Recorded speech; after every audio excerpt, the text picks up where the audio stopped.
And coming back again, understand because it comes out to you. It's taking long. Really,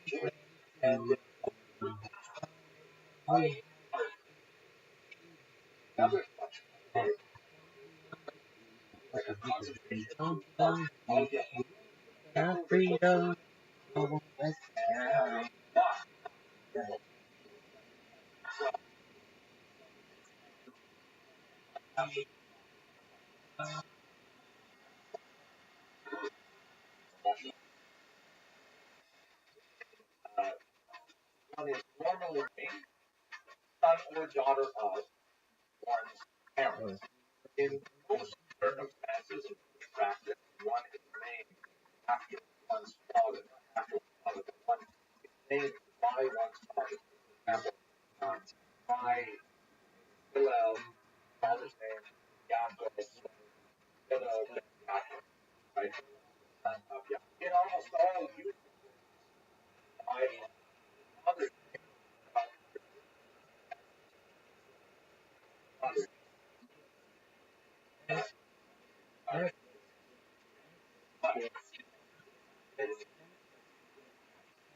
Oh my, anything on the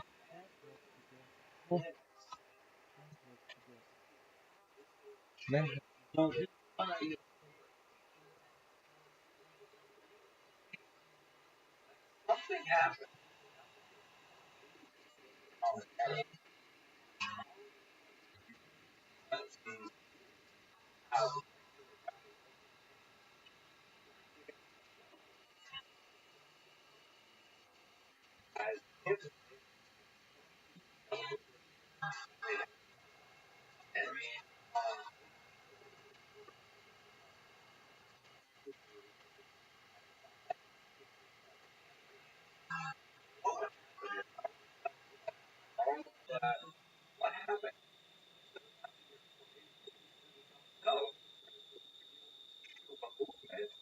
What up, baby? Hope you're living like a pimp. We're loving life right now. It's a good day. Yeah, fuck you too.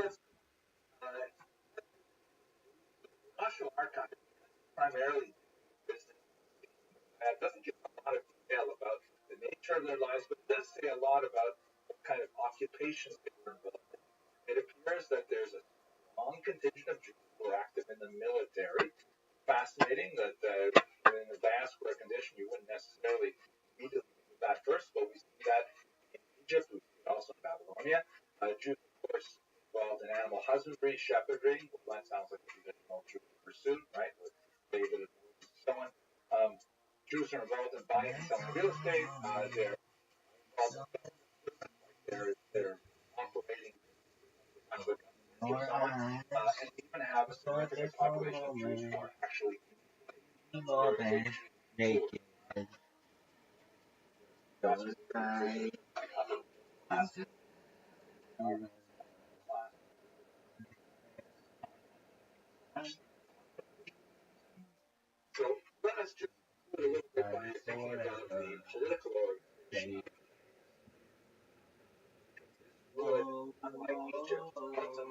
Yes, I'm the one.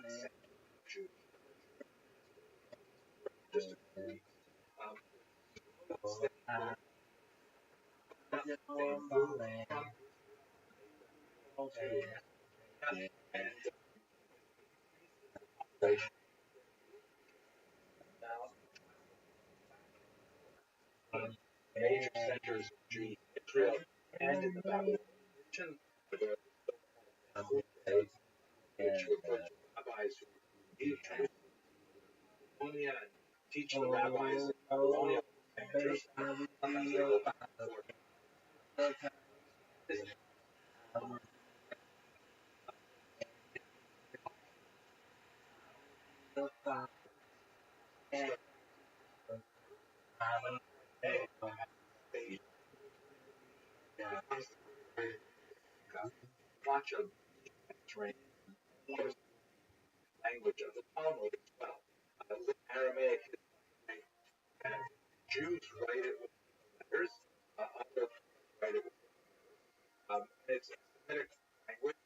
That's the Betty Man. Do the arm thing, homie. Do the arm thing, homie. Yeah, give me the. He really ate that all right. I don't know what that means, but oh, oh, wait, I'll be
you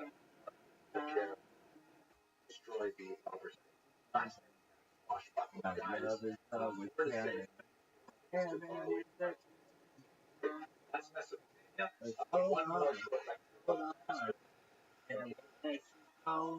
one and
Heaven knows I was what I wanted to be, didn't know what I wanted to be. I was every young girl, stronger, little girl to find joy. And I lived in the same to me. Guess it was enough to stand the face of every face. Where the red was gone, where the make that place, where the rock and roll TV. Face, face, face, face,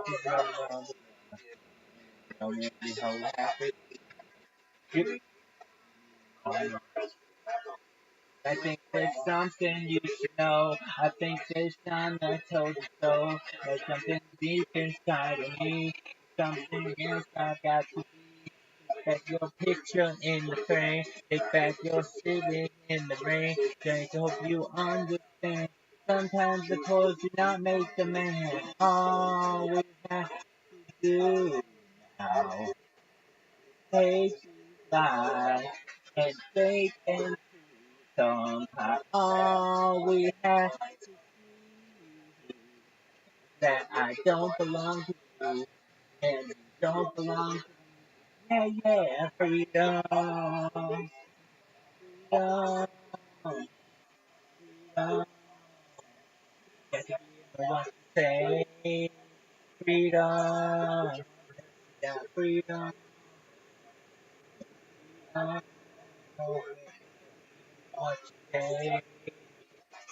Heaven knows I'm going to live on, boy. Everybody free, and dance what he needs. And it's boy. Living in fantasy, and living in fantasy. Seeing the grace around my face. And back home in a big young place. And boys at MTV, boys at MTV.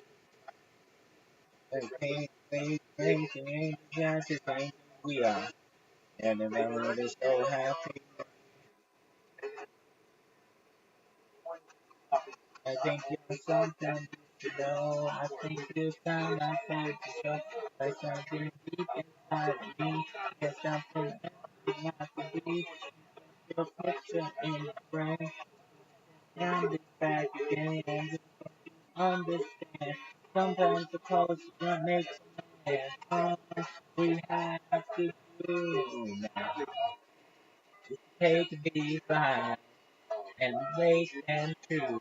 So all we have to see is that I don't belong to me. Yeah, yeah, freedom, freedom, freedom.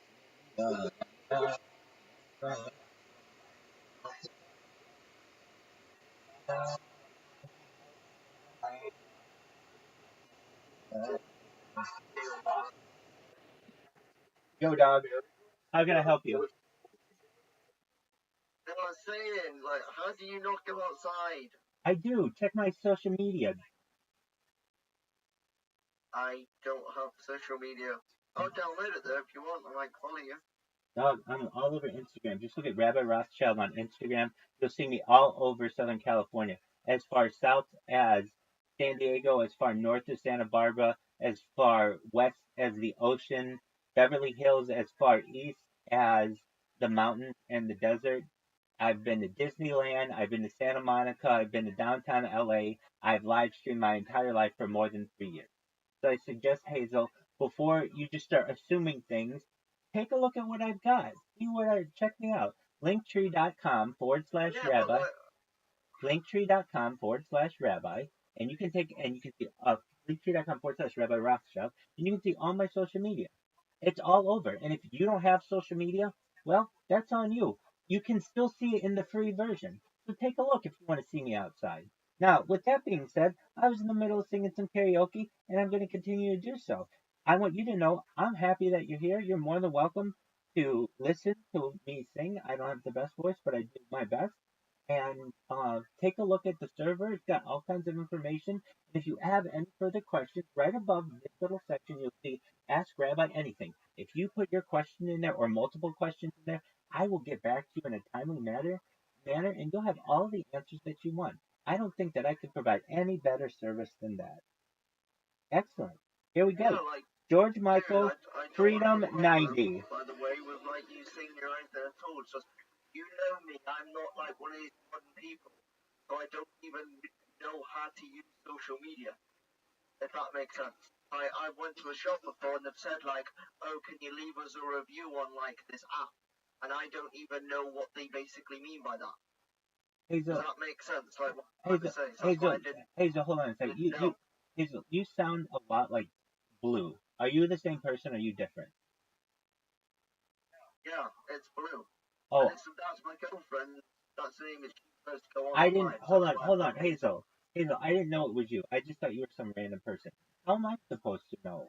You have two different names. I see hundreds of people in here a day. I think you just come in here, start trying to talk over me, trying to talk to me about why don't I go outside and all these other things. You haven't looked at my social media. You don't know any of these things. So how are you doing? good. It's like my girlfriend, she uses my account sometimes. Okay, Because that's like I said, I don't know technology that much. So dude. then You she's have a added plane, her name, Doug, but Doug, Doug, Doug, I Doug. That would fly if you were homeless. You have a plane. You know technology better than the top 1% of anyone. I'm not dumb. Come on, man. no, I'm being for real. Like I guess I know technology with like hacking, but that's binary code. I know nothing about these things. Okay, well you're pretty good if you know Like binary. with If you know computers and binary, like if normal my stuff. man, if you know binary, you're doing pretty well. Yeah. Good on you.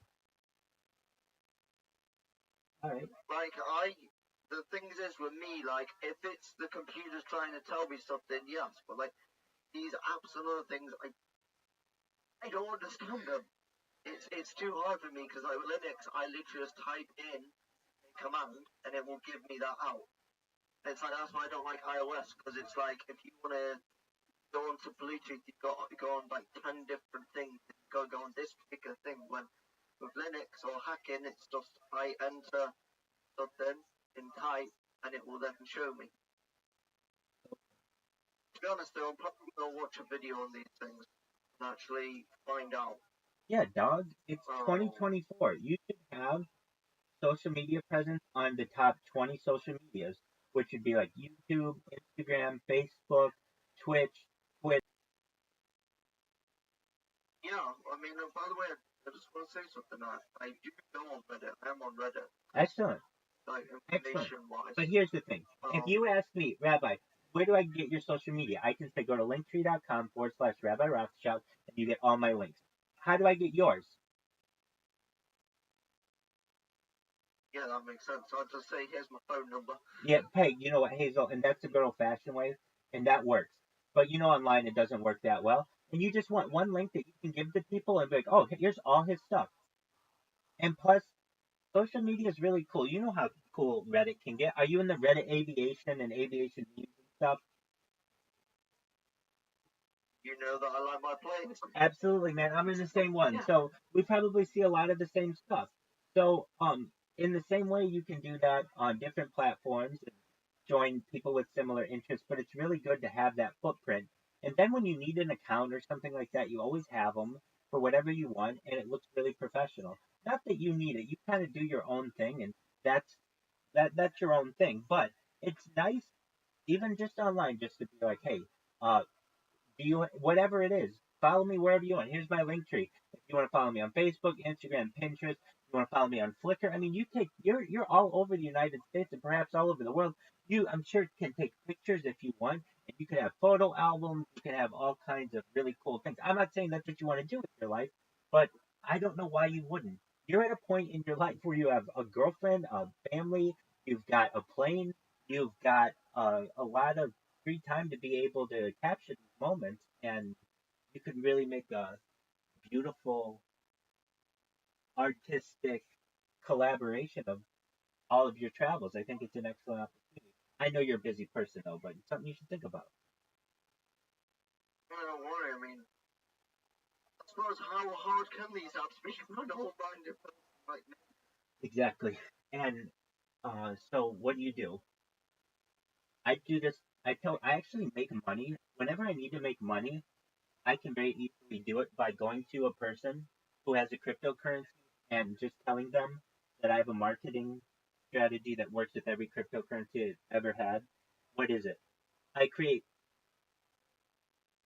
usernames on the top 20 different platforms. So that's Twitch, Rumble, Kick, uh, Twitter, all the ones that I've said. And then I put a little just filler video so it looks like they have some content on all of their platforms. And I can make 5 figures doing that for a cryptocurrency very easily. And I can get it done in like 72 hours. And I mean, heck, I'll do it for you, but I know you're probably smart enough to be able to do it, and you're my friend, so I'll just walk you through it for free.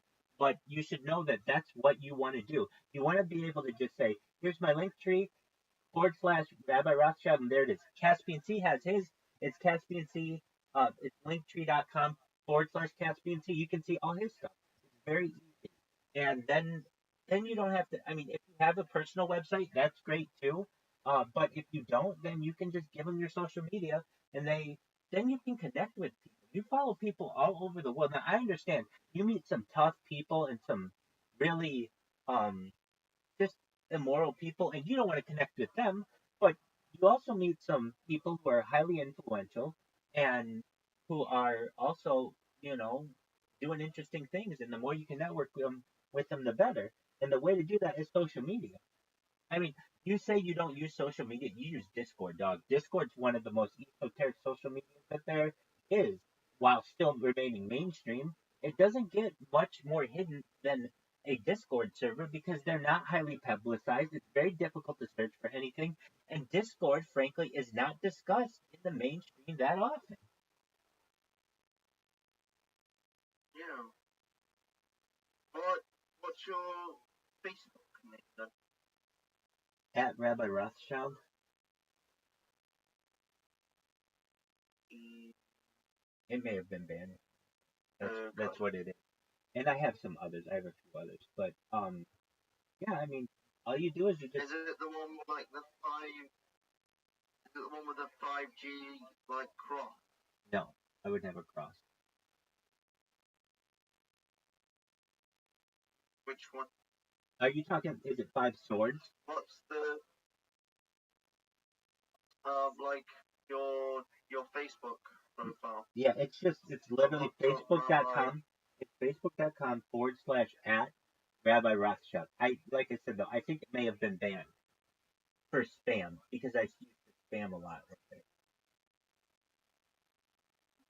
Oh. But you can go to my Instagram. That's at Rabbi Rothschild as well.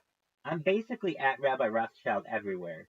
Uh, whether my account's active, because sometimes I get them banned for whatever reason, but I'm at Rabbi Rothschild on YouTube. I'm at Rabbi Rothschild everywhere. But I have been banned on some. But I'm at Rabbi Rothschild on YouTube. I'm at Rabbi Rothschild on Instagram. I'm at Rabbi Rothschild on Twitter and Twitch and um, YouTube. I said that one. And Rumble and Kick. I'm at Rabbi Rothschild everywhere. That's my thing. You need a thing. I don't know what it's going to be. You're not going to be able to get Hazel. So think of something cool. I don't know. Whatever you want it to be. Do you have 10 followers and 74 following on Instagram? That's one of my accounts, but I have 10,000 followers on Instagram. Which one's that? It's just at Rabbi Rothschild. At Rabbi Rothschild. The picture. No spaces. No space. Just one word. 10,000 followers.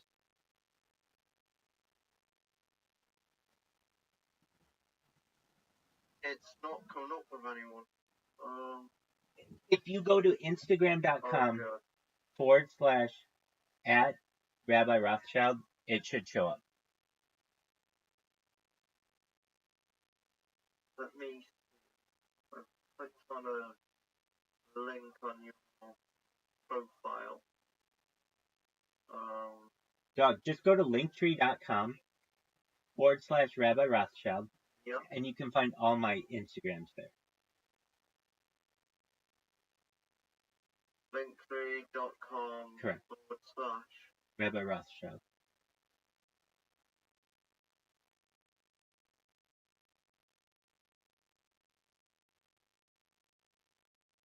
Oh, I see you. There you go. So have you got like let's say pimp? Yep. On it. That's and it. Got okay. 100%. And so do you see how easy it is? And that's all. Those are all my links.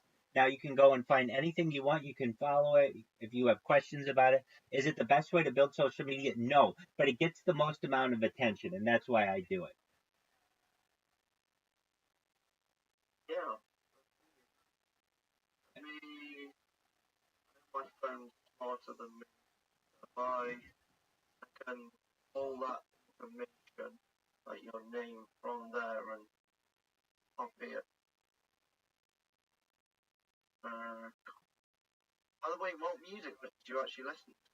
I was singing George Michael's song Freedom 90, George Michael's Father Figure, George Michael's Careless Whisper, John Lennon's Instant Karma, John Lennon's Imagine, perhaps, and perhaps a few other songs. I like oldies. Do you know what oldies are? They're like older music. Yeah, and that's what I was thinking then. Thank God that there's someone here which actually likes all of it. Love it, love it. Hey, you want to hear something really interesting? What? Okay, so did you see my interview last week on Kick with Sam Bond? No. Okay, I'm going to send it to you right now. I don't even know what Kick is. Okay, here's what I want you to do. Go to youtube.com / the @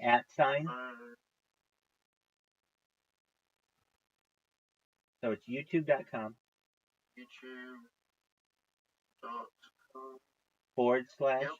and then the @ Yep. Rabbi Rothschild. Exactly how you spell your name on Exactly here. correct. It's R-A. Is there a space or not? No space. And is there any capitals, just to make sure? Sure. It doesn't generally matter for this one, but you could try the capital R's in Rabbi and Rothschild.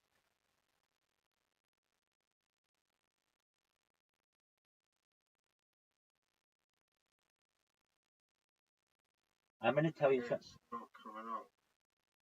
Okay, so you went youtube.com / Rabbi RABBI, and Rothschild has an S in it. ROTHSCHILD.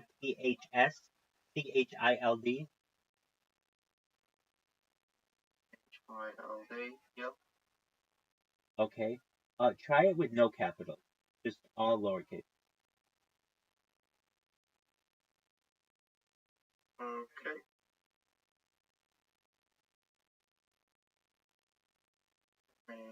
And again.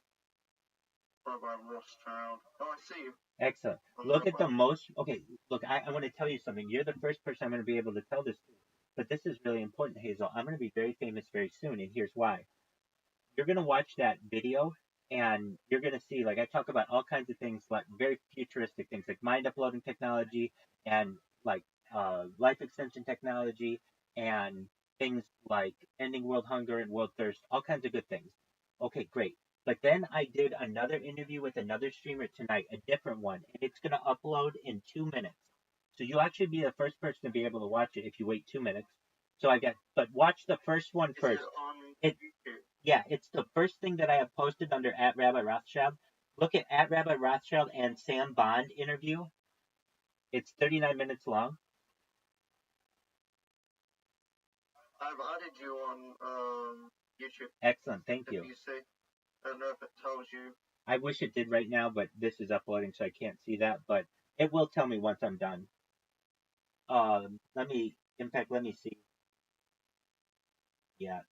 So what you want to do? Make a Kick account. You don't have to make a Kick account, but you can in the future. Here's what you want to do.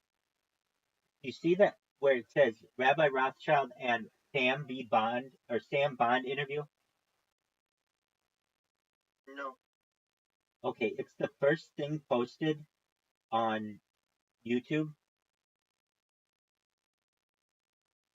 On the @Rabbi Rothschild YouTube. On the @Rabbi Rothschild YouTube, you should see the most recent thing posted was Rabbi Rothschild and Sam Bond interview. I see 7 months ago, breaking news, Rabbi Rothschild, aka Virtual No, Rabbi, no, set no, to no, get no, his no. record. How many followers does that account have? 12 subscribers, 240 videos. Okay, you don't have the right account. So you want to go to youtube.com. Just, you know what? Don't even worry about it. Just wait. Oh, I see it. Just wait 30 seconds, and I'll be able to send you a link. I think I've seen you on here. You got 1.28k subscribers. Yeah, that one. Over 1,000 videos. Oh yeah, that one. So you want to see the most recent video in that account. It's 39 minutes long. It's an interview.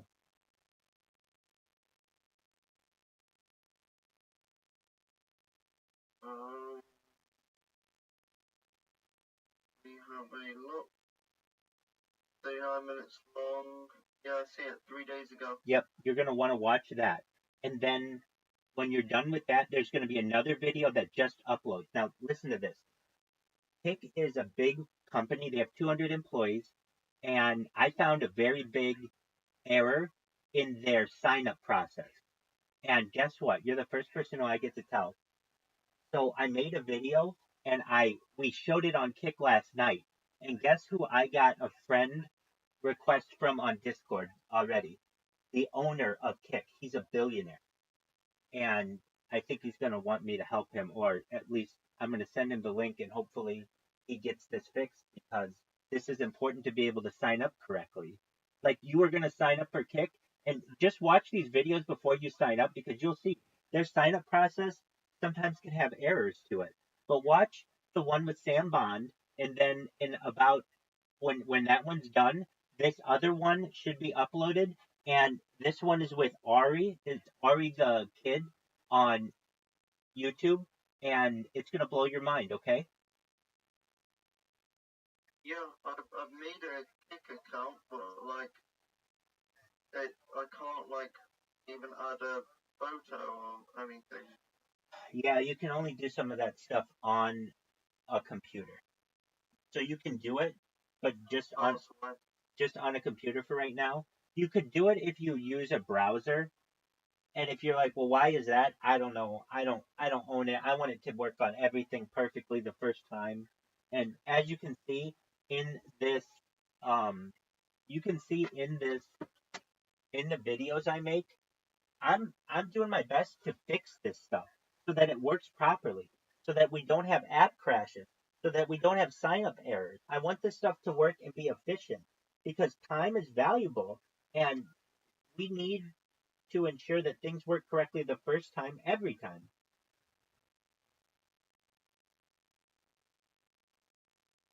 Yeah. Excellent. I mean, what I'd also definitely say is maybe have you thought about getting a good mic? I'm not being nasty to you. No. You know, you're like, 100% right. Yes, no.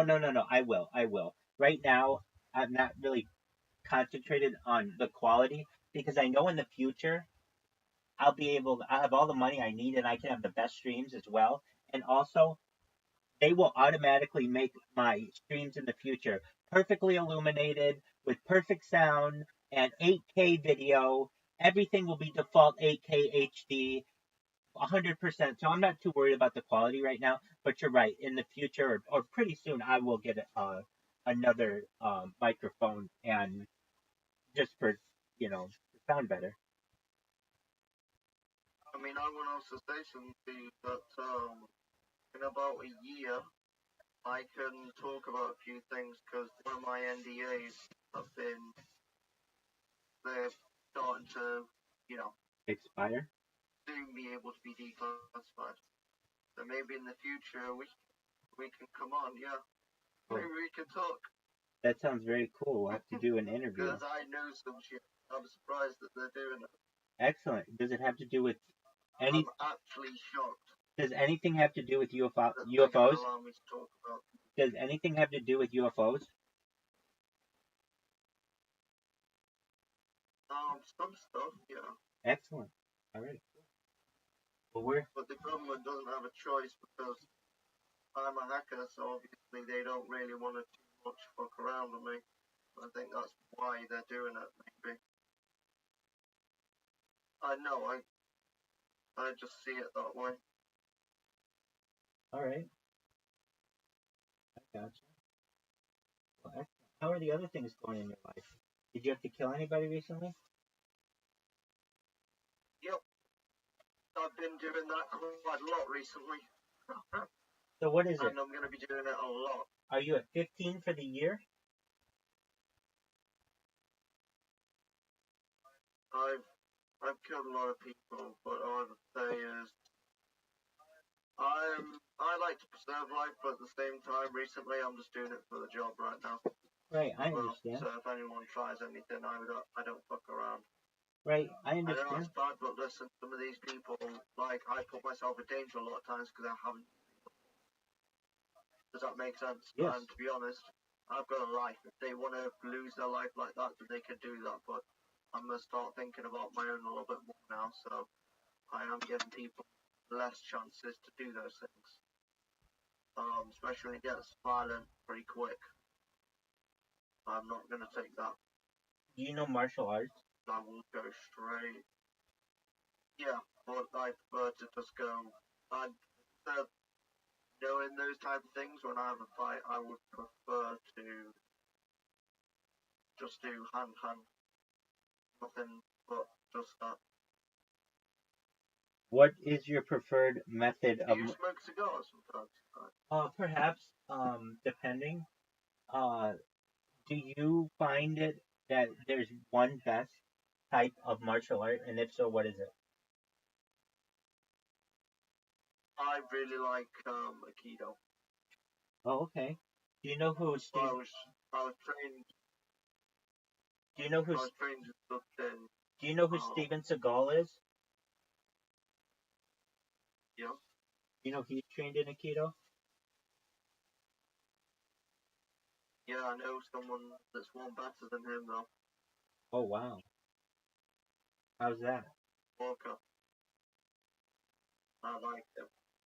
No way. But we were also trained in something in the, let's just say, government, and I can't talk about that. I can't show off what we're trained in, but let's put it this way. If I had to hurt you, I would be crying. Not because you would beat me, quite the opposite if you were trying to get what I mean by that. I think. If I really, really have to hurt someone like that, you will see me crying. And making sure they really want to go that way. Because the shit that I do know will tear anyone up. And it's pretty permanent. Trained to incapacitate as well, but in that type of job you're not really trained in. Just kill. All right, Hazel. I'm going to send you two links. You watch the first link first, and you watch the second link second. And the second link's going to change the world. Just you watch. We're going to be viral within a week because of the second link. And I'm going to watch it too right now. And hopefully you enjoy it. Which one? I just sent them to your Discord. Which one? Hazel. Like the first one or the second one? Hazel. Oh, watch the first one first, yeah. And then the second one you'll see. That's going to change the world. But watch both of them. Because you have to know about the first one to know more about the second one.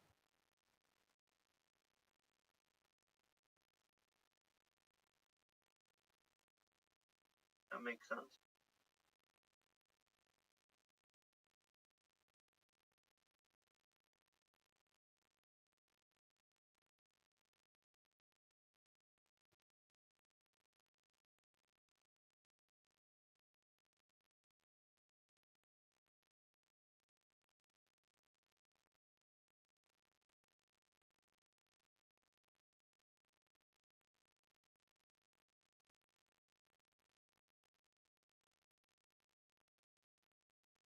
Hey, Rabbi.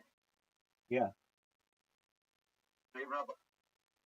Do you know anyone that can teach me editing, by the way? Video editing?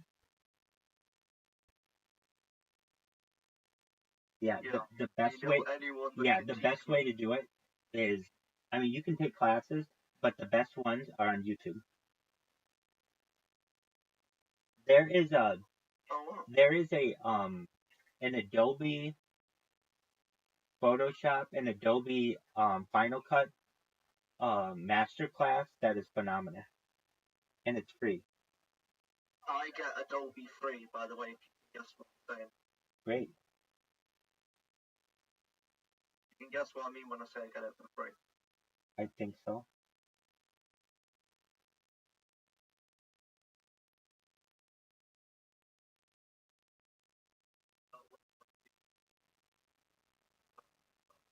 My logo. What is it? That's my logo. Let me see if I can. Is that from a military? That's our team's logo. Okay, just for a moment. The Americans. Okay. What is it of? I'm sorry, I can't see real well right now. So that there is my team's logo. That's the American. Our team logo. The Americans what? Because obviously I'm a world champion. World champion of. So you know I'm a world champion in VR. Yeah, That's our team logo. I see. I gotcha. Those stars on that rubber actually kind of show you how many stars that I had in the military. Wow. So if you know that kind of stuff and you look how many, you know that I ain't fucking. Because each one of those doesn't count for one star. It doesn't also count for two. Okay. It counts for three stars.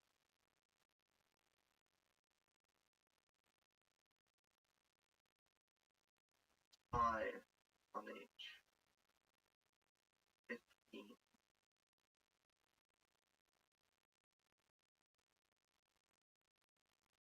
This is a really good vape, by the way, the one that I have right now.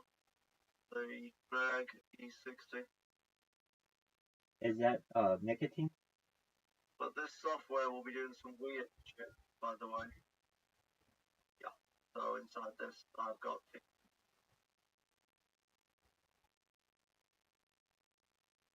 You notice how when I'm looking at you right now, about my eyes, you know something weird. No, I mean, dude, I'm literally texting a billionaire right now. You literally could be cutting off your own dick with a chainsaw, and I would not give a flying fuck. You gotta understand, what I'm doing is really important. I'll pay attention to you in a second. Don't worry, I got you. I didn't know that you were doing that. No, you're good. You're good. I know you didn't.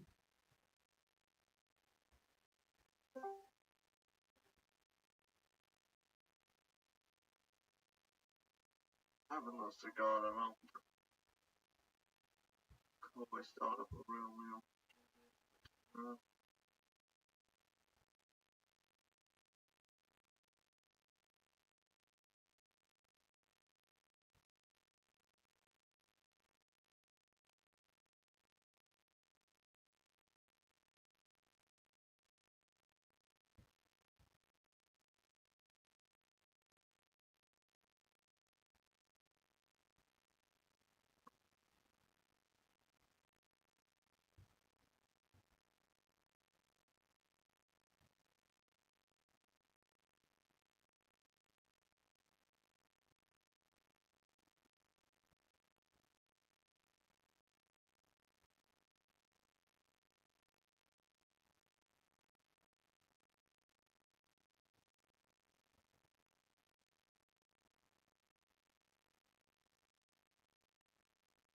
Here we go.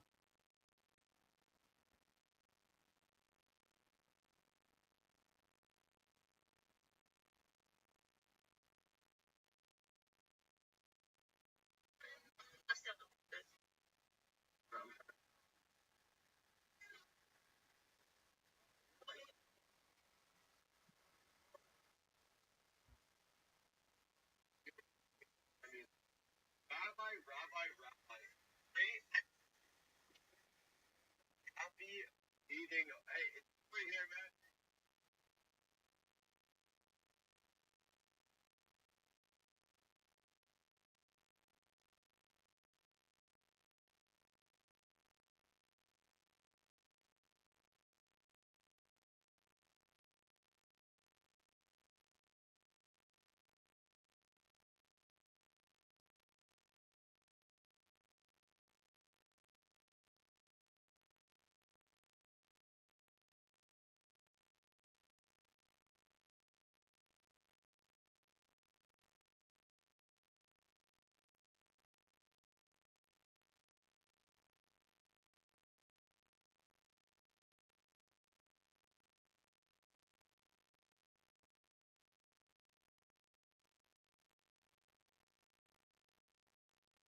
Welcome, welcome.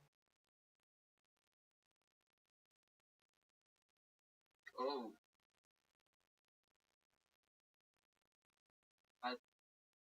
what's up? I thought you meant actual rabbi. Welcome, welcome. Rabbi, what's on? This ain't no. What kind of rabbi? What kind of rabbi have you found, bro? This ain't no rabbi. He said I've been a consensus. He said rabbi. If you have any questions, feel free to ask them. I have a section above. I'm currently DMing a billionaire who sent me. Yeah, this is a cryptocurrency worth $300 million. They sponsor me. All this is very serious. This NFT right here, is worth $11,000.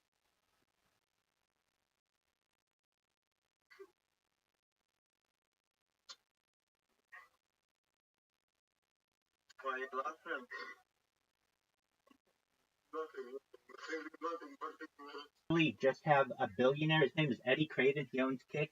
He's in my DMs right now. We're going to continue watching Jewish history lectures with Dr. Professor Henry Abramson. Feel free to listen. If you have any questions for me, you can go to the section right above this, ask Rabbi anything. I'll get to any of the questions that you have. And welcome. We're happy that you're here.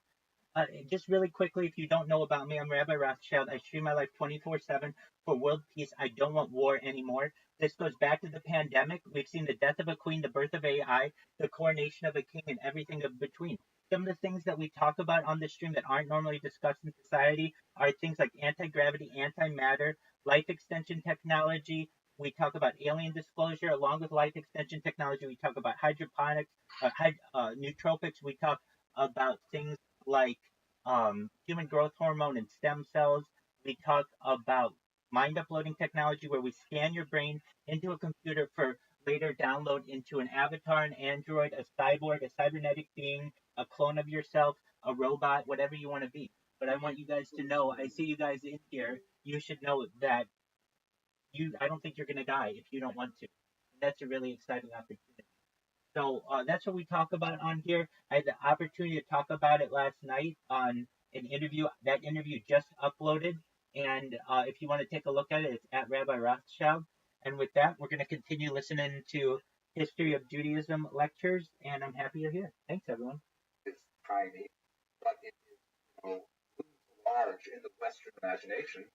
The Empire of Solomon was also tiny compared to much larger empires active in his day and certainly afterwards. King Solomon's empire, basically extended through much of what would be today the land of Israel and parts of Jordan with spheres of influence in Syria, and that's it.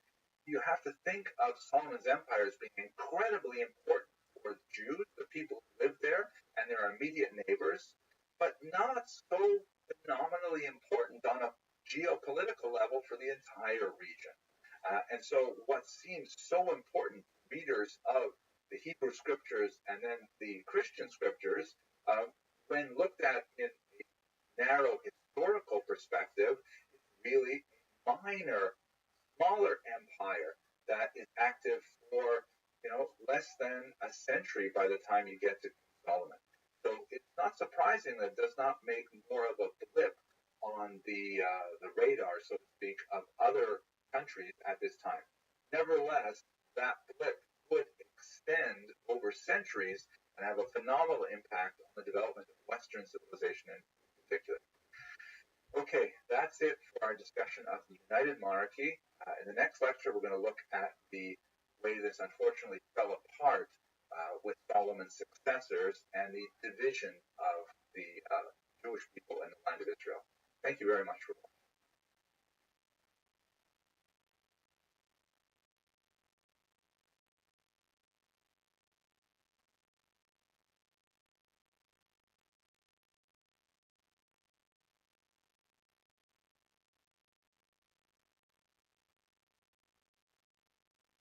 Let's take a little detour from our historical narrative to just talk a little bit about terminology.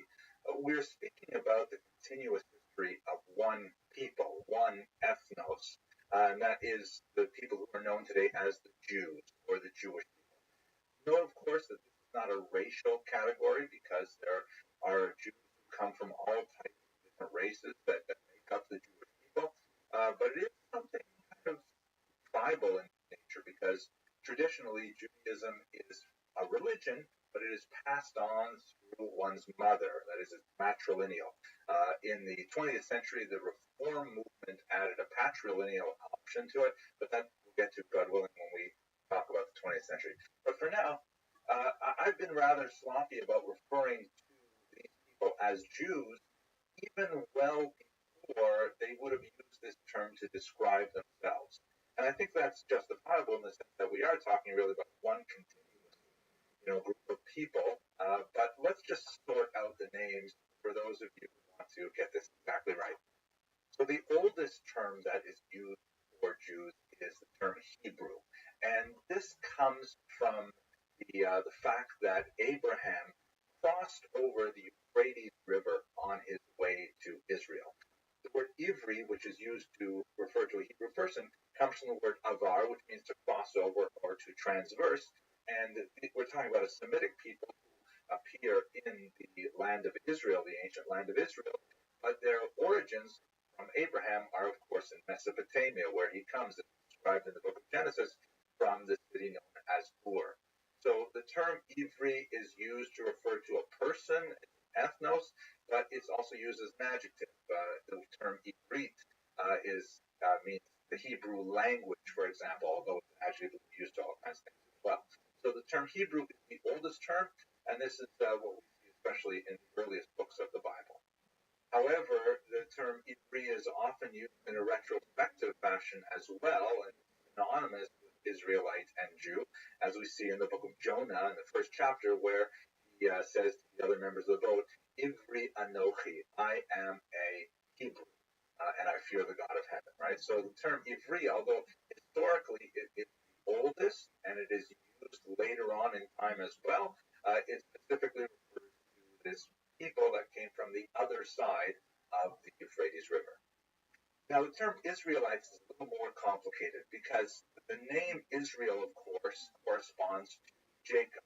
Jacob, the third of the patriarchs, has his name changed in a dramatic scene in Genesis to Israel, which means one who struggles with God. Fascinating kind of thing. We'll talk about that later. At any rate, Jacob and Israel are the same person.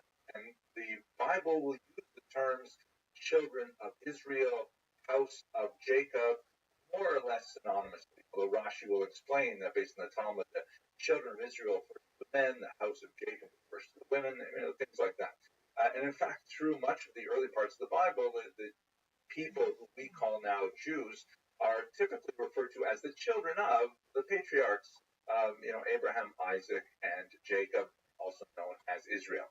But it's also the term that's used to refer to the Jews once they settled in the land of Israel after the Exodus, after leaving Egypt. And in fact, we even have evidence from non-Jewish sources, such as the Merneptah stele shown here, that dates from the year 1209 before the Common Era, which has the first reference to the word Israel, referring to a people living in the land of Israel, probably towards the northern part of the land of Israel. So by the time we get to the late 13th century, Israel is definitely used as a term by Jews and non-Jews for this people. Hence the term Israelite in English, meaning one who pertains to Israel. The term also attains special significance because that's the name that applies to the northern kingdom. The Jews in the land of Israel suffer a civil war and a fracturing of their state in the 9th century after the rule of King Solomon, and the southern part is called Judah, as shown here, and the northern part is called Israel. They're all still one people. They recognize themselves as being part of 12 tribes, all descendants of the children of Jacob, Israel, but they call their political entity to the north Israel. See this in the book of Kings, for example. There's a lot of discussion of what that kingdom of Israel is. So the term Israel, which is used prior to the division of the land into two separate kingdoms, it is especially used after the division. The term Jew becomes especially prominent after the 8th century when the northern kingdom is destroyed by the Assyrians. Here you can see in this map that the Assyrian kingdom expands and eventually conquers the northern part, the kingdom of Israel, and then ultimately destroys its sovereignty and will exile the Jews from there. And as you can see in this map, there is a significant portion of Jews, the so-called lost 10 tribes, are sent into exile in Assyria in particular. However, what's not widely understood is that not all of the Jews were sent out of the land of Israel by the Assyrians. In fact, it's probably a number around 30,000, which would leave a much larger number still in the land. However, under the political pressure of the Assyrians, many of them fled to the south, the region known as Judah, right? That's the southern kingdom. Judah, by the way, is Yehuda in Hebrew. J and Y often switch between Western European languages and Hebrew. So a lot of those people who were from the 10 tribes in the north made their way down to Yehuda, where there was considerable mixing of the peoples. So much so that long afterwards, you have a description of a person who is not of the tribe of Judah living in Persia, of course, the great Mordecai, who is referred to as Ish Yehudi, a Jewish man. So it's really in this time period, the 8th century and onward, when the name Judah is especially associated with Jews, no matter what tribe they may have come from. And in fact, tribal designations are gradually lost. By the time you get to a few centuries later, we have no idea which tribe any people come from, except for the tribe of Levi, which is another section. So that's basically how we get these three terms.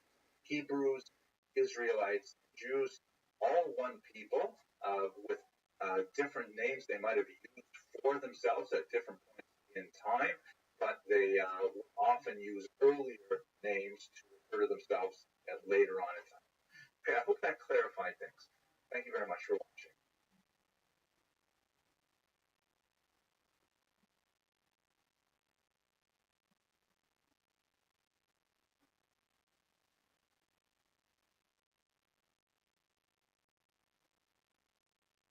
Let us resume our discussion of the history of the Jews of Israel by looking at the period of the divided kingdom. And I'd like to begin by going to another Gedanke experiment, another thought experiment that really comes from an old joke. The joke goes like this. This time of year, I'm recording in late October. It's still dark early in the morning, so the joke goes that Reuven comes out of his house one day and he sees down the street is his neighbor Shimon, who's rooting around in the gutter. And he goes up there and he says to him, Shimon, what are you doing? And Shimon says, I'm looking for my car keys. And Reuven says, but you live down the block. Why are you looking over here? And Shimon points to the lamppost and he says, well, I'm looking over here because the light is much better over here. So obviously it's silly. If you're looking for your car keys, you have to look here where your car is parked. But the Gedanke experiment is we're kind of like very interested in the earliest periods of Jewish history, looking at the sources that are discussed in the Torah, and Genesis, Exodus, and so on, and they're really hard to find. But that's because the light over there is very dark. However, when we move down the street a little bit and we're under the light, suddenly we see so much more material. That's really what happens in the period we're going to discuss today. There's so much more archaeological evidence that confirms the narrative of the biblical text, albeit hundreds of years after the events described in Genesis and Exodus, that we're tempted to say that maybe we'll find the information we're looking for. The analogy breaks down, however, because you probably would find some things in the gutter. You might find, let's say, for example, a receipt from the bakery that fell out of your pocket when you're walking into your house. The rain washed it down to the gutter. You might find, a loose sock that matches another one that belongs to one of your toddlers that's upstairs in the drying machine right now. You might find all kinds of connections from what's in the gutter down your street to what happened by your car. You won't find your keys directly there, but they might lead you back to where the keys are. We'll just have to wait as the archaeological evidence is uncovered, literally, as historians and archaeologists just go to work in the land of Israel. But at any rate, let's look at some of the stuff that we can find now under the bright lights. Now, Dr. Kitchen points out very clearly that this is such a strong period compared to what we talked about earlier. There are 14 kings of Israel, the northern kingdom, and 9 of them are mentioned in documentation from outside Jewish sources. That's an incredible number, 9 out of 14. And that lends a tremendous amount of credibility to the at least general scope of the biblical narrative. And we'll look at a couple of examples of that. So let's go into the historical period itself. So Solomon, as king, as we discussed in the last lecture, expands and consolidates his control over the land of Israel, building on the conquest of his father, King David, and cementing it really with a lot of statesmancraft by, engaging in diplomatic relations with a lot of the kingdoms surrounding the land of Israel. He also centralizes ritual worship by building a massive, glorious temple in Jerusalem. However, what that means is inevitably taxes. There's a great tax burden that is placed on the Jewish people as a whole, and they resent it, and it goes to his son Rechavam. There is a tremendous amount of resentment that's built up over the heavy tax burden. Rechavam is really of two minds. He, on the one hand, wants to react to the popular pressure, but at the same time, he wants to maintain the fairly lavish lifestyle that he is accustomed to.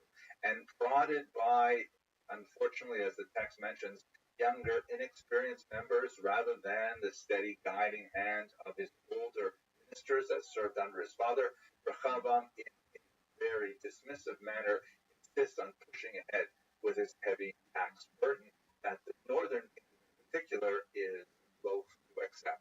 There is a very fascinating and powerful passage. By the way, I want to reinforce that I'm just going to be skimming over the tops of the historical record as we find in the Bible.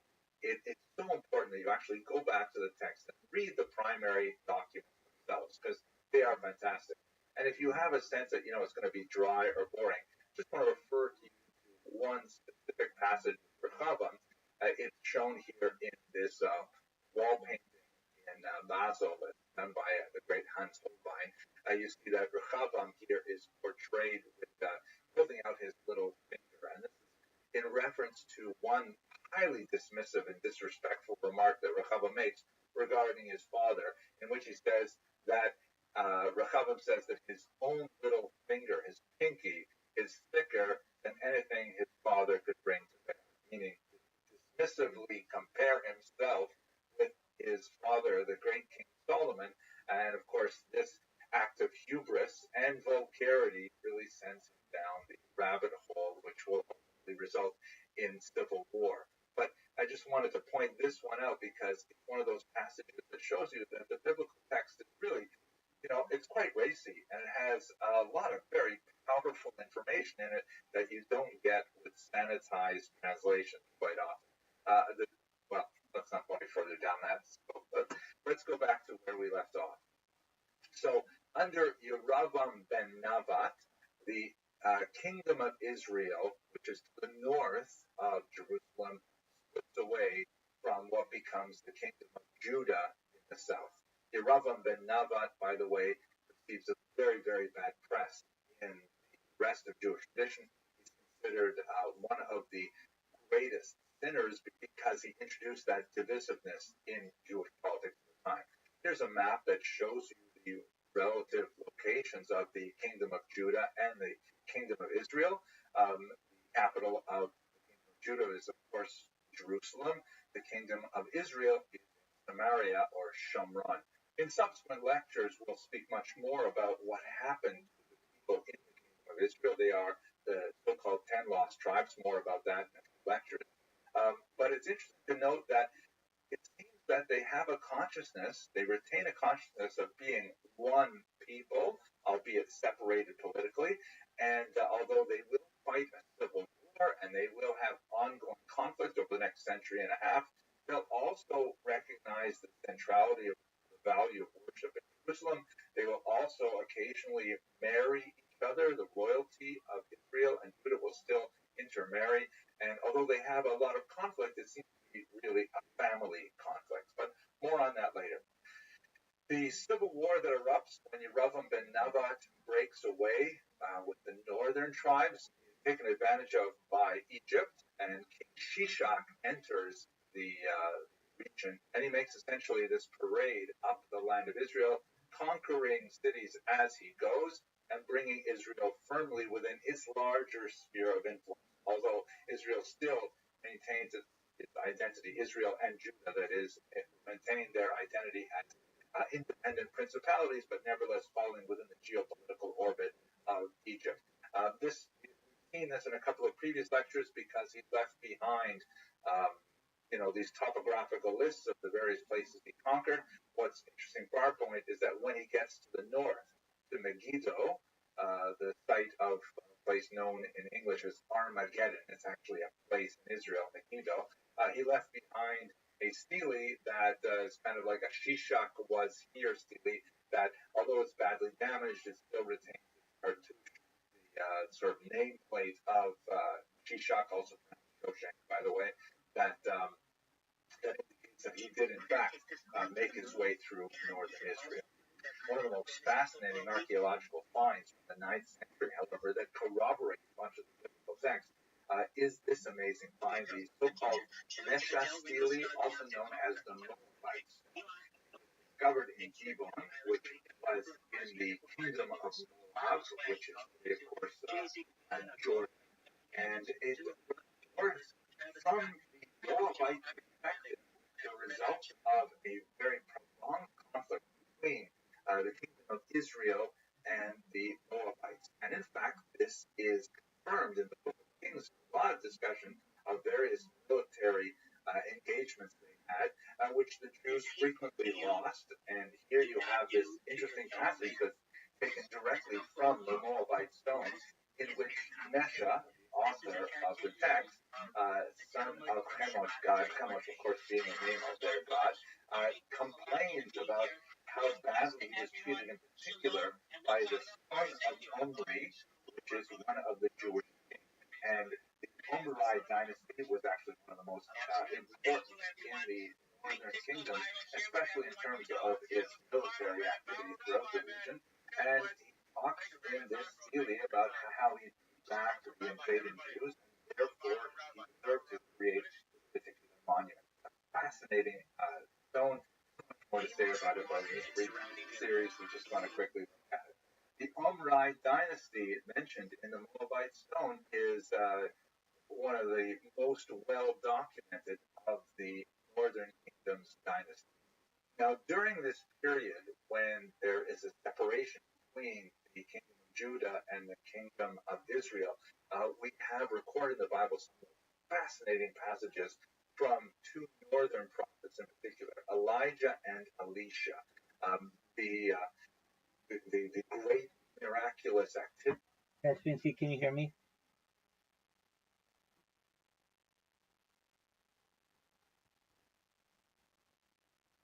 You can hear me? Hey, Eddie Craven sent me a message over, or he accepted my friend invitation overnight.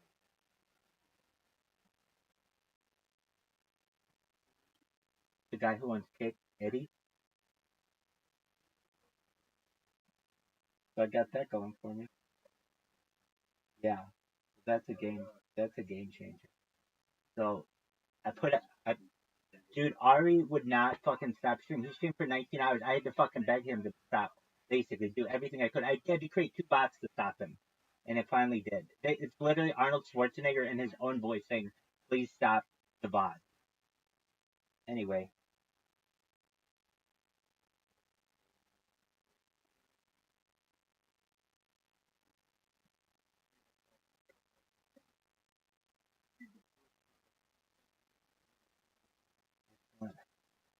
All right. Well, I'm gonna get some sleep. Yeah, it just came out. So I'm gonna get some sleep, but enjoy it. And thank you. But not for us. Here we're primarily from the book of Joshua on. There's a large section called the Nevi'im, or prophets, data, sometimes much more kind of ethical teachings. And then finally, you have the section called Ketuvim, or writings, which include things that really don't fit into either category, like Psalms, for example, or prophets, the Song of Songs, the Book of Esther fit in there, and so on. And these second two sections, Nach, or Nevi'im and Ketuvim, the prophets and the writings, are considered to have a lower degree of sanctity. The first 5 books of Moses, they are clearly written by human beings and recognized, so not dictated by God, but perhaps inspired by God. The commentators will have different approaches to what they actually mean, what's their, so to speak, nuclear weight in terms of understanding the task of Judaism. But from a historical perspective, some of the prophetic works, like Kings and Chronicles in particular, seem to take upon themselves the task of preserving the historical record, much more so than other things, such as Jeremiah, which is historical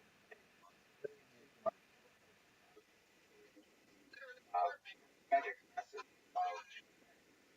of trying to in Chronicles, even big kind of where find time the author of those texts, by the way, the book is normally attributed eventually to Jeremiah himself, which fits at least with the time period that we have, which seems reasonable that it was written in the 5th century. The book of Kings and Chronicles will refer to earlier texts, such as the annals of the kings of Judah, the annals of the kings of Israel, which implies that they've done research in terms of the record book of the dynasty. They tend to be really focused on the leadership of the kingdom of Judah and the kingdom of Israel, and they say a tremendous amount about the individual activities of this king or that king, often applying a very strict moral and religious judgment to their activity as well. It's fascinating. Other prophets, however, do not spend quite as much time talking about, palace trees, like that. They spend a lot more time, explaining a ethical and religious message. And so, approaching these texts, one has to kind of tease out the historical information from some of the later prophets, and at the same time understand the overwhelming religious goals of the more historically oriented prophets. In many cases, they offer us tempting, tantalizing historical data, and it's often confirmed by the archaeological record. For example, there is the horrendous queen Jezebel, or Isabel, and the archaeological record has found this remarkable cartouche here, which is very appropriate to have been owned by a Phoenician woman who has the same kind of symbol like that. Whose name was Isabel. Now, it's possible that it belonged to Queen Jezebel herself. It is very large and very expensive compared to similar types of artifacts, but we have no real proof that this is specifically belongs to Queen Isabel and not to some other Isabel. But nevertheless, fascinating materials that generally point us along the same kind of direction as the biblical text offers. So, returning to the historical narrative, what happens in the northern kingdom is basically they come under the sphere of the Assyrians. Recall that Israel is locked between major geopolitical powers. To the south is the kingdom of Egypt, or the Egyptian Empire, and to the north is the Assyrian Empire, or the Babylonian Empire that overlaps. And Israel, being of the northern part of the monarchy, Israel feels the threat of Assyria more powerfully. The Assyrian Empire expands in the 9th century and begins to impact the northern part of the land of Israel and place the local kings in a state of vassalage. This vassalage begins in the year 853, and we see, for example, King Jehu showing obedience to King Shalmaneser, this from the black obelisk that's series. And the Northern are heavily burdened by additional tribute and taxes that come from the North. Eventually, as we discussed now, the Assyrians will say, well, that's for their independence, much of a hassle, rebellious, and the Assyrians will come and take over the northern section, take over the kingdom of Israel, and that's when we talk about the lost 10 tribes. We'll return to that, but for the next couple of lectures, I'd like to take a break from the sort of political narrative of history, and I'd like to look at the daily life in biblical history. We're going to look at the economic, social, and familial and ritual life of Jews for a few lectures, and then we'll return to a discussion of Israel under Assyria. Thank you very much for watching.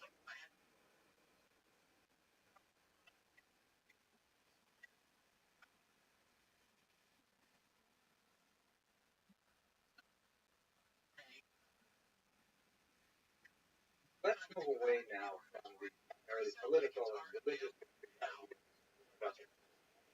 and let's look a little bit more closely at it on economic life. I mean, life,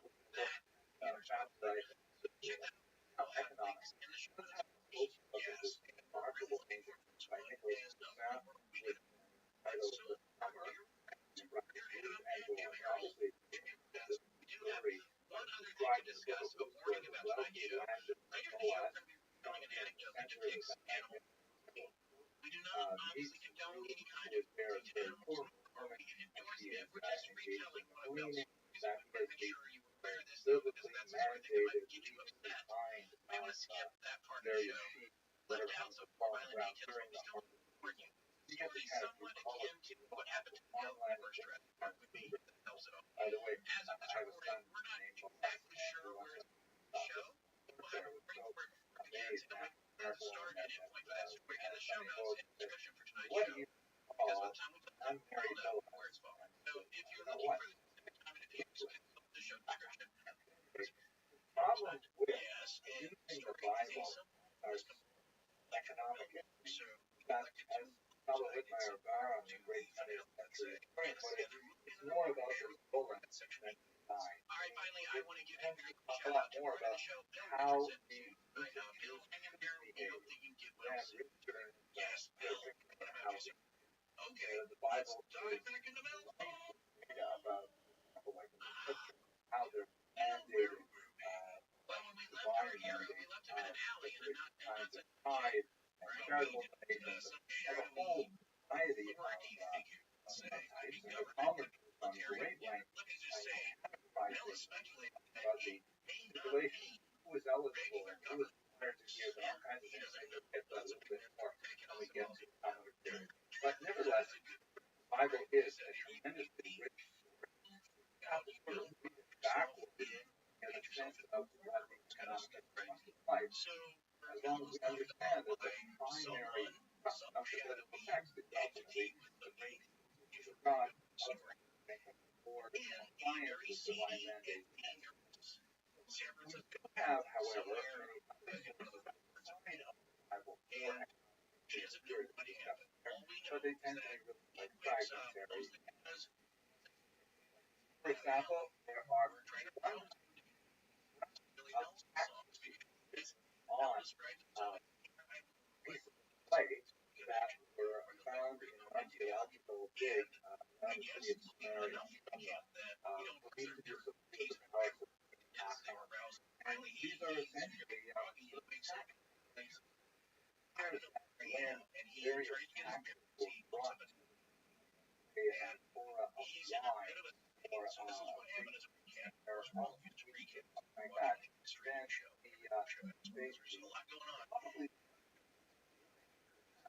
right, you know, how much money here and giving and the date and so on kind of like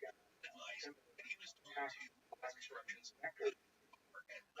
Unfortunately, of the 100 scraps, only a little more than half of them are legible, and all like broken up like this. So it's very difficult to out really detailed analysis of the economic life.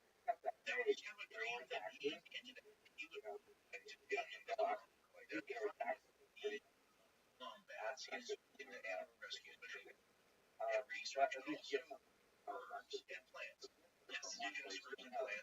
however, as talked about analysis at the time, Israel is one particular area, and it's true that they have this insight into economics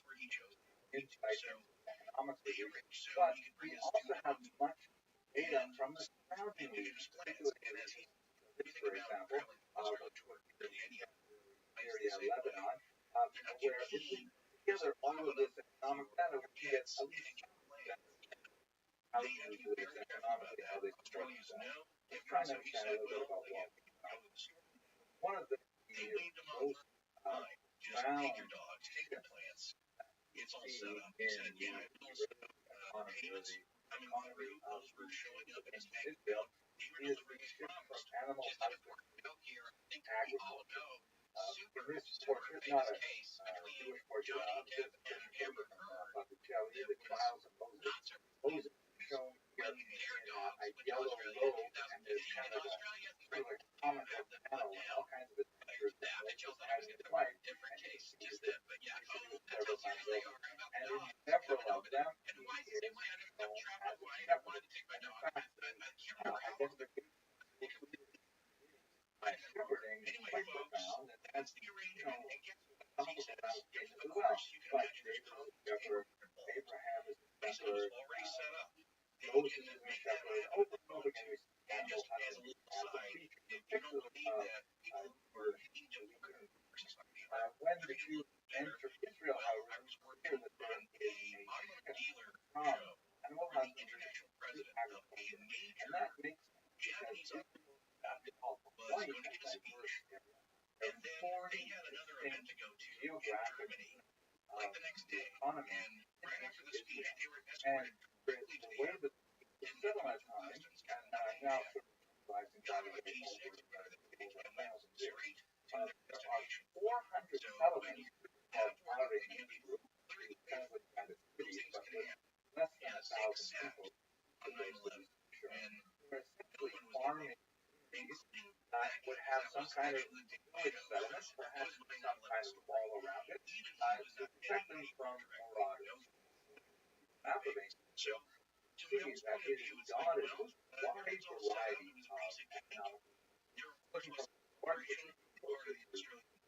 Lebanon, you have timber. Lebanon, you have mines for iron, copper, which is important. So, of course, you have so-called Syrian purple, which is out of the mine, which is produced from a particular kind of seaweed that lives on the shoreline, and it's essentially harvested for land, blood, and some other probably then made the trailer. But she, in fact, technically was the owner of the land that was on the orchards, Southern, iron, metal mine, and Jericho, export, especially for the palm, and all kinds of industrial activity going on. In terms of commerce, I mean, obviously that flows from the variety of goods that are there. Biblical texts to what we might call artisans,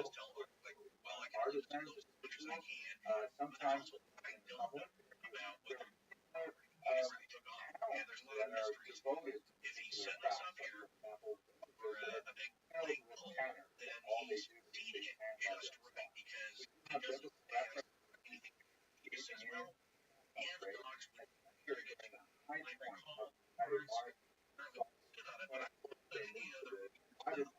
Civil War, the northern it's just a place for the region. And all you can say is like, well, a lot of their national markets and the western areas that never filled up. But I don't think the economy is gradually growing from that original animal husbandry through industry and commerce, and ultimately you have regular coinage by the century for Bonera. And I just want to share this one story. Discovered this month a 2 shekel rate from the first temple, which obviously on the left there. Imagine what it must be like to use these measures in your daily pocket. Okay, he's very careful to say what he doesn't know. It starts off like, this is what happens about the story. It starts off like, okay, that's kind of, maybe he's just misinterpreting, like we said, maybe it's just scooped up, big groups. Yeah, down below, it's just lines heavy enough that it just seems like maybe all that interaction jumped at people. It wasn't as much as people. It did occur to me that if Mel's exactly straight, if it's got some bin. Let's take a few minutes to discuss the nature of the family in biblical Israel. Now, this is an incredibly complicated and massive topic that deserves a phenomenal amount of attention, but we're just going to be able to touch on it briefly within our historical survey. We will come back to many of these aspects in a much later video when we talk specifically about women. That's going to be an important part of today's lecture as well. But why this is so challenging. I'd like to speak very briefly and in general thoughts about the nature of the family from the earliest we have in Genesis up until the end of the first temple, 5 before the Common Era. That's a massive chunk of time. We're speaking about really over 1,000 years.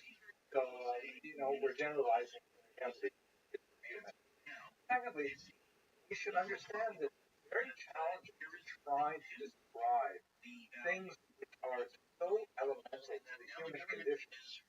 We use the word family in a historical context. We use the word family today. Family is, of course, something that all of us are wrapped up in extremely complex and deep-seated ways. Family is our identity. And so it's very difficult to separate our own experience of what family is like, of course. And it's obviously Thanksgiving dinner, and you see that we're having family around, the patriarch and patriarch with multiple generations of the family members. They're all smiling as they enjoy this large turkey, right? That's the title is Freedom from Want. But this story and idealizing Thanksgiving dinner, right? Everyone's happy, everyone likes to go. No one's arguing politics, no one's wanting to get back to the holiday. This is like how right family would be. Family actually is. So there were elements of an idealized deal that are shown here that we'd like to project backward in time, but it would be absurd to make every single Thanksgiving dinner, especially in the year 1943. That must have been like, at the end of World War II, the Battle of the Pacific, and all very difficult times for Americans, was clearly an inspirational Thanksgiving dinner. So when we go back and look at the family in biblical times, we're kind of trapped within our own mentality, human experience. First, we can't read past what the text actually gives us as data.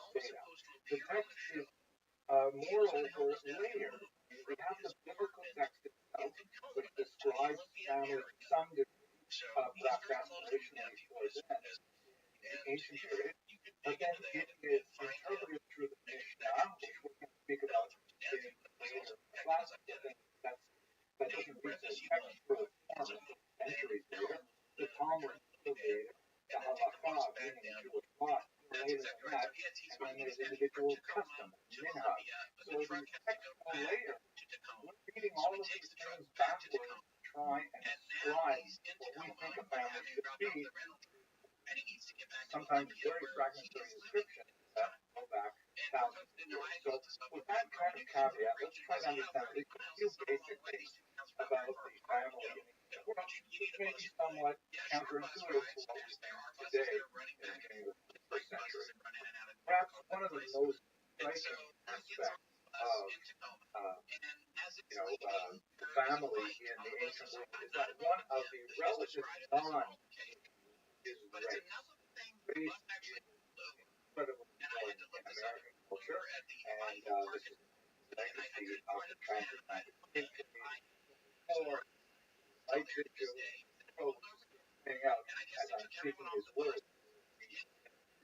huge Black Lives Matter progressive movement that's walking America in context of the contentious election.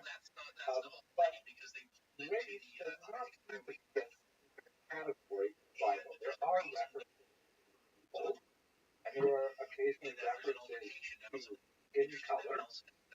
But generally speaking, it does not seem to be a huge, issue. For example, here's a representation of Moses and his wife. In fact, she is described as a queen. Also described in other contexts as Midianite and that means. But the commentators seem to be especially bothered by the idea that Moses, who was probably Semitic in racial characteristics, would marry an African who could be theoretically Nubian, as we see in this particular representation. Race itself is not nearly as important as people.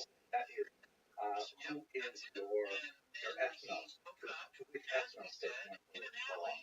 But continuing with gender, that's a far more important thing in the definition of family. Whether or not one is born male or female, there's a lot of discussion. I won't be able to discuss it here for now, but heterosexuality is the norm. Homosexuality is frowned upon, especially male homosexuality. There's a discussion on Talmud later of multiple genders besides simply male and female, and perhaps we'll get to that when we get to the discussion. But for the time being, let's focus ourselves on two sexes, male and female, and consider the exclusion for the institution of marriage. However, that marriage can be polygamous. That is, one husband and multiple wives, as the famous story of Jacob marrying two wives, Rachel and Leah, and they're in Michelangelo's representation. And in fact, there's kind of like a half marriage status, which is called a pelegged concubine in English. And a concubine is essentially like a wife in all respects, but lacking the protections that are inherent to marriage. As the Talmud defines it, and in tradition we have the definitions explained, a concubine may simply mean as a widow, whereas a wife has a guarantee in her ring for marital support during the marriage. Marriage is dissolved, and afterwards in the form of a financial settlement. We'll get back to that in a second. It's also important that gender has relationship to the status of the children. Patrilineal descent is not recognized in much of Jewish history. It's not entirely clear what exactly is going on in the biblical text alone. The biblical text from the later discussions of the mission of the Talmud and the commentaries. It appears that there is patrilineal descent in many figures of the Bible. This is, of course, merely an Egyptian woman. Again, there's Midrashim that would discuss that slightly, same with Moses that we saw earlier. Some commentators like Tosfos takes one more sentence. The Middle Ages that before the giving of the Torah, the law was patrilineal, that a child followed his or her father's status, and after giving the Torah, it became matrilineal. Certainly for the huge bulk of Jewish history, Judaism has been strictly matrilineal until 1983, when the Reform movement introduced the idea of patrilineal. And again, I mentioned that in the last video, we'll have to come back to the third section. So at any rate, the mother is extremely important. Whether or not the mother is a full wife or a concubine, or as we will see later, even a more casual relationship. Women also have very distinct status with regard to like slavery. Jewish men may be enslaved, or Jewish women may not be enslaved. Once they reach maturity, they may not be enslaved at all. They have a diminished agency, however. There are certain elements of legal practice, meaning, for example, women as a things like that. Again, I'm reading the biblical text through the lens of the later commentators and Talmud, but the at a diminished status of their transit, relationships and inheritance.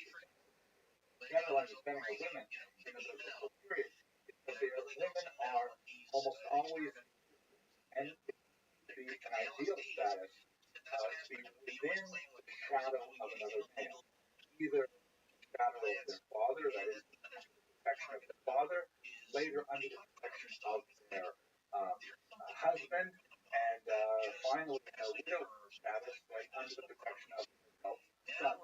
There are always men who are protecting the idea of a woman separated from this, placing her at tremendous advantage. On the other hand, that does not necessarily diminish a woman's right as a single person to engage in business, land, affect contracts, and all kinds of things. Much more of this will be discussed specifically about women later on in this series. But there's no question that it would be absurd to apply, kind of modern equality to women in the ancient world. This is a patriarchal society. The only thing that I think is worth really debating like a benign, beneficial patriarchy. Want to argue such a thing at all. The last thing I want to point out is that in terms of the family structure, which is often multi-generational living in households, that there's the idea of lineage.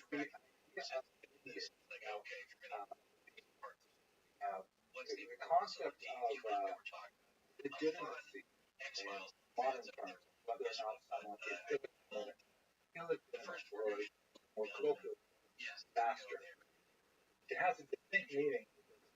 There is something called a founding, and more fleshed out when we get to Mishnah. But offspring of non-sanctioned relationships is not necessarily planted in their future lives. The only sanctions are applied, and it's very heavy sanctions, are when marriage is prohibited, such as, for example, a marriage that involves married women and someone other than husband, or a brother, or a father, or daughter, but relationships which could conceivably be consummated, but they have not officially sanctioned by religious authorities, nevertheless do constitute relationships that do not result in legitimate offspring. And in fact, I would cite my teacher, Rabbi Rothschild, he used to say that one should never cast a question on one's background, because in reality, at the biblical line Messiah is uncertain. Very sketchy relationships when you look at them on the surface, such as, for example, Judah and his widowed daughter-in-law Tamar, shown here, an extremely, challenging passage of Genesis that usually is skipped over in grade school because it was really difficult. Or Boaz and Ruth's status, and furthermore, David and Bathsheba, all of these relationships all certain sections of legitimacy, and nevertheless, this is within the line of the Messiah who was born in the Jewish tradition. So one should never cast a person on the background. Okay, on that, we will continue with the final discussion of David after the book. We're going to look at ritual life. That's where we're at now. Something else that was another thing that was so fulfilled that is possibly much more mind-blowing, and that was his belt buckle. That's what you're thinking. It's like, what? Who cares about this belt buckle? And there's another thing going on here too, and that Mel found out Hello, let us conclude our very brief survey of daily life and by looking at a very important element of daily life, ritual. And this is something which, like most of the topics we discuss here, is much longer and really is a subject of long series, but I'm just going to focus on a couple of key points here for our purposes. First of all, it's important to know that there is a unique belief that goes along with the people that we are following from their earliest origins. That belief system is typically called Judaism. The history of Judaism is quite complex. There are a lot of amazing things associated with it. Let's point out just a few really important. First of all, we should note that often not by you outside, Judaism, of course, key text in the Torah is normally understood to refer to the first five Moses. If you pick up a typical Bible, whether it is a Jewish Bible, a Christian Bible, whatever denomination, the first five books would likely be Genesis, Exodus, Leviticus, Numbers, Deuteronomy.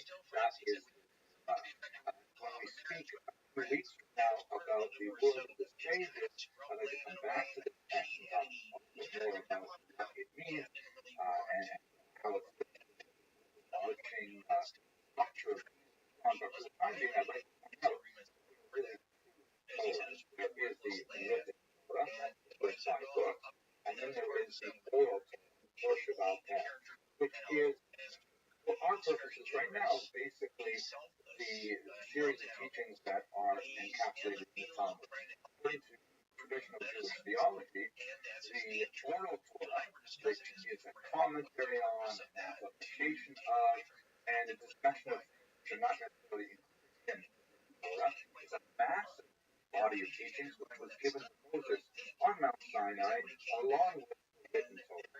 And what is definitely true is that it is impossible to understand Judaism without both of these texts, the written Torah and the oral Torah, which of course later became written down. You'll call it the oral Torah, is in textual form and study template now. Again, I'm going to put that on pause because we'll come back to that when we start talking about the stages. Now, what are some of the elements in Judaism that are really important for us in the biblical period that we're discussing? First is the great emphasis on monotheism, which is such a strong, central thread that runs through all Jewish teaching.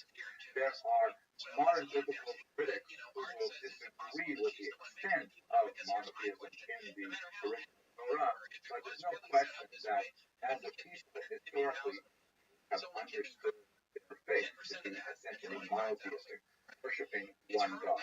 Furthermore, this is not a kind of like distant God who either created the world and said it's something and ignored it. It's some kind of God who is deeply involved in history, communicating individually with making demands of human beings, and being answerable to human beings to some extent. For example, in the famous negotiations that Abraham has with God over the destruction of Sodom and Gomorrah. So a lot of fascinating things in that way. Personal belief, and that God listens to faith is information very strong within early Judaism that we do not see with the same degree in other polytheists. And finally, massive contribution to culture, the creation of the Sabbath, or Shabbat in Hebrew. The Sabbath, one day off in seven, commemorating creation, is something which the Jews preached to the world Judaism and made a major impact on the way that we organize our lives and the way we see our relationship with the cosmos as a whole. Now, these are just some basic core ideas in Judaism, but let us not forget, even a Christian inherited with the Bible, feel that one should never confuse Judaism and Jews. This is a famous quote from Rabbi Rothschild.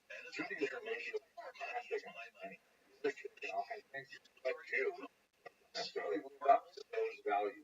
So frequently throughout the Bible, really, Torah itself, and in the later section of the prophets writings, you find the Jews at the word backslide, worshiping local Canaanite gods, like this one here, the god Baal, which is basically a weather god, very popular in the region.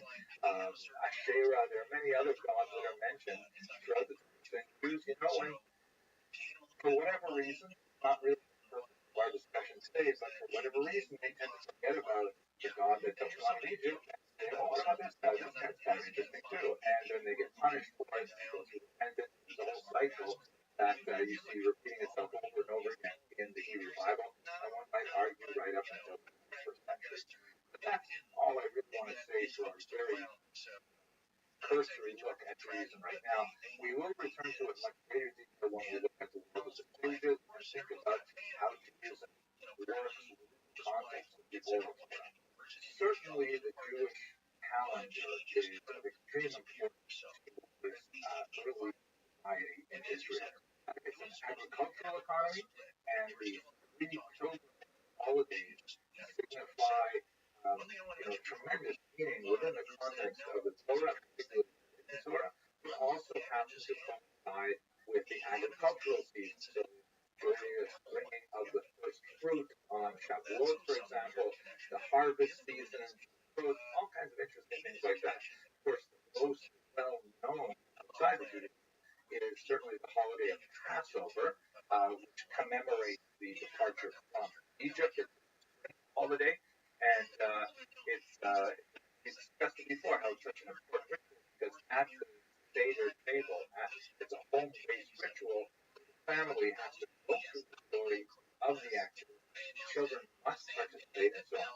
This is this fantastic image. This is from the famous and but it's that many, but not all, of the figures represented there have a bird's head instead of a human head. They're clearly marked as Jews. For example, the male figure on the left has a uniform, which was an article of clothing that required to wear in certain parts of Europe after the Fourth Lateran Council of 15. So we know it's because of that labeling.